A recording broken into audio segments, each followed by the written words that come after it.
Salut à tous, c'est Ciné Marvel. Après vous avoir proposé 5 théories sur The Falcon et The Winter Soldier, il est temps de nous plonger dans l'univers Star Wars à travers 5 théories sur la saison 2 de The Mandalorian, qui commencera sa diffusion à partir d'octobre 2020 sur Disney+.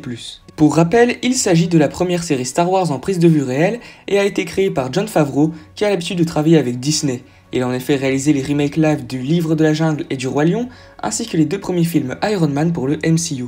L'histoire de The Mandalorian se déroule 5 ans après le retour du Jedi, soit l'épisode 6 de la saga Skywalker, et 25 ans avant le réveil de la Force, qui est l'épisode 7.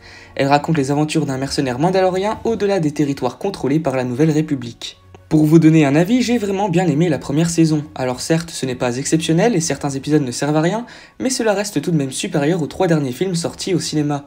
Et puis il ne faut pas oublier que c'est la première série en live action de l'univers, qui fait donc office d'expérimentation. Et cela ne présage donc que du bon pour les futures séries. Quelques petites précisions avant de commencer, cette vidéo va bien sûr contenir des spoilers sur la première saison, mais aussi sur les séries d'animation Star Wars The Clone Wars et Star Wars Rebels. Donc si vous n'êtes pas à jour sur tout cela et sur la saga en général, cette vidéo n'est pas faite pour vous. Je tiens à dire que les théories que je vais vous proposer n'appartiennent qu'à moi, vous avez donc évidemment le droit de ne pas être d'accord avec mes propos, et si c'est le cas, faites-le moi savoir dans les commentaires. Enfin, je vous invite à vous abonner à la chaîne si vous êtes fan de Star Wars, mais surtout de Marvel. Bref, il est temps de commencer avec la première théorie. Théorie numéro 1, le mystère de l'enfant. Comme vous le savez, la saison 1 de The Mandalorian tourne principalement autour de l'enfant, un être appartenant à la même espèce que le grand maître Jedi Yoda, et qui, tout comme ce dernier, est très sensible à la force. Même si ses origines et son importance semblent être extrêmement mystérieuses au premier abord, un élément de réponse sur celle-ci est peut-être présent dans un épisode de la série. En effet, un étrange docteur travaillant pour le client porte un insigne particulièrement intéressant, car celui-ci est également porté par les clones Kaminoans. Comme ce docteur travaillait sur l'enfant, nous pouvons clairement établir un lien entre ce dernier et le clonage, malgré que tout ceci reste flou. Nous sommes dès lors capables d'émettre 2 hypothèses. La première stipule que l'enfant est une créature entre guillemets normale, et que le docteur, ou plus généralement Moff Gideon, chercherait à le cloner, dans le but par exemple d'en faire un clone qu'il pourrait contrôler à volonté, voire même une armée entière. Mais cela me semble farfelu et pas vraiment intéressant. Selon la deuxième hypothèse, celle que je préfère, l'enfant serait en réalité un clone. Pour rappel, il est âgé de 50 ans, et est donc né environ 9 ans avant la menace fantôme. Il proviendrait alors d'un membre de l'espèce de Yoda, ou de Yoda lui-même sans que ce dernier ne le sache. Tout ça pour dire que l'enfant est très précieux, et le fait qu'il provienne de Yoda explique sa grande maîtrise de la force à seulement 50 ans. Il est sans doute resté caché pendant tout ce temps, pour je ne sais quelle raison, jusqu'à ce que le Mandalorien le retrouve afin de le donner à Moff Gideon. Mais quel est le but de ce dernier? Eh bien, selon moi, il était au courant de l'existence de l'enfant, et en est sûrement à l'origine. Il voudrait alors le récupérer afin d'implanter en lui une puce pour pouvoir le contrôler, à l'instar des Clone Troopers et de l'Ordre 66. Bref, je ne sais pas ce que vous en pensez, mais je trouve tout cela plutôt cool et très intéressant. Théorie numéro 2, l'intrigue de la saison. Cette théorie va venir compléter la précédente. Tout d'abord, à la fin de la saison 1, on nous laisse entendre que le Mandalorien va parcourir la galaxie pour retrouver la planète d'origine de l'enfant et par conséquent le ramener auprès des siens. Cette deuxième saison a de très fortes chances d'aborder cela, du moins en partie, et nous allons donc essayer de voir les aboutissants de tout ceci. L'espèce de Yoda a toujours été un mystère dans l'univers Star Wars, à tel point que nous ne savons quasiment rien d'elle. Et selon moi, c'est une bonne chose, qu'il faut garder intacte. Ainsi, le fait que le Mandalorien retrouve la planète et les semblables de l'enfant est selon moi une très mauvaise idée. Mais comment garder tout cela mystérieux? Eh bien, Din Djarin ne pourrait tout simplement pas retrouver la planète de la créature verte, même si elle existe, et même si c'est une solution qui paraît trop simple. De ce fait, si retrouver cette planète et ne pas la retrouver sont de mauvaises idées, il reste encore une solution assez intéressante. En effet, l'espèce de Yoda a peut-être tout simplement disparu il y a des centaines d'années à la suite d'une catastrophe ou d'une impossibilité de reproduction, ne laissant que quelques survivants comme Yoda ou Yaddle, mais trop peu pour garantir la survie de leur peuple. On sait que l'espèce des maîtres Jedi est très sensible à la force, alors pourquoi ne voyons-nous pas plus de Jedi comme eux?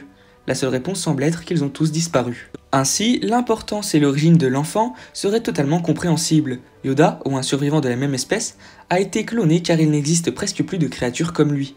Cela expliquerait donc pourquoi Moff Gideon est obsédé par le compagnon du Mando, car au final, si cette espèce vivait encore normalement, ils auraient pu en cloner beaucoup d'autres. Ces deux théories marchent donc très bien ensemble. Cela n'a rien à voir avec ce qui a été dit précédemment, mais cette saison pourrait nous montrer les tout débuts du Premier Ordre, ainsi que ses origines, chose qui est survolée dans la postlogie.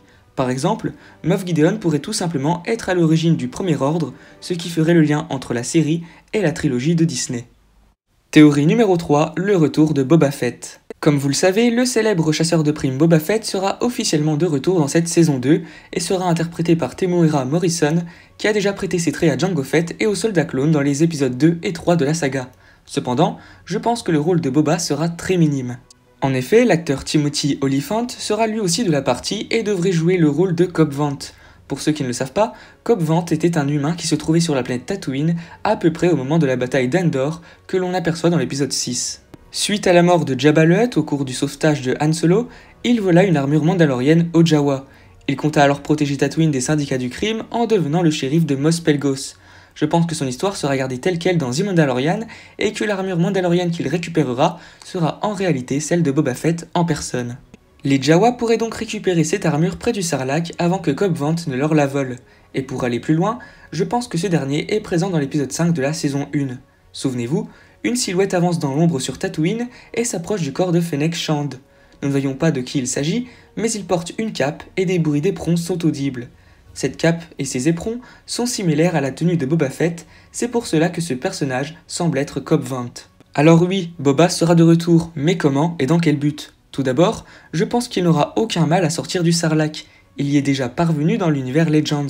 Néanmoins, il sera sans armure, c'est pourquoi son premier objectif sera sûrement de la récupérer, et c'est ce que nous verrons peut-être dans cette saison 2.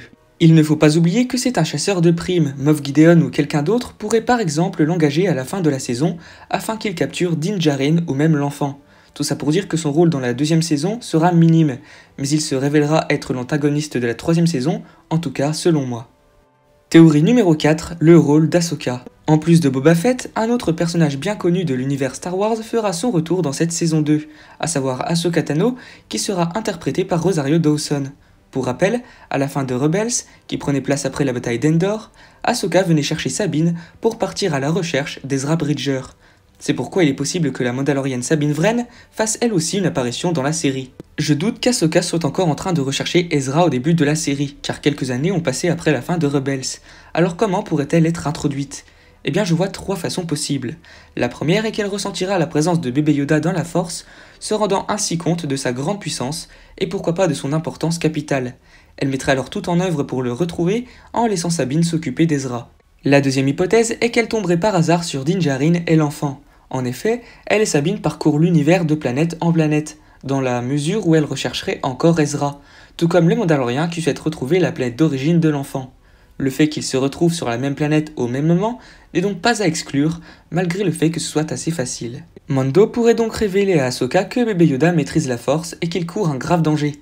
Ahsoka déciderait de protéger l'enfant et de les accompagner dans leur quête.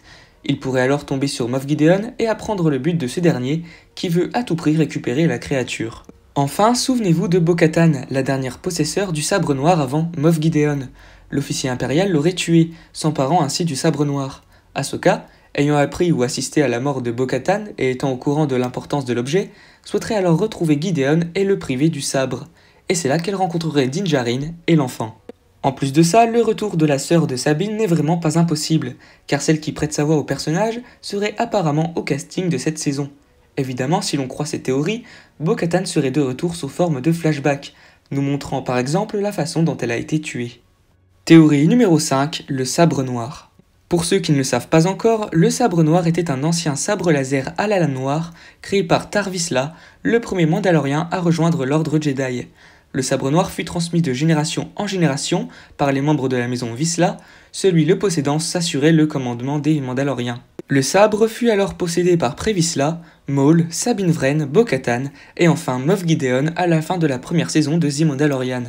Même si nous ne savons pas encore comment ce dernier a obtenu cet artefact, il est très probable qu'il ait tué Bo-Katan, la dernière détentrice du sabre. Comme dit précédemment, celui qui possède le Darksaber obtient logiquement l'obéissance des Mandaloriens, comme ce fut par exemple le cas avec Maul.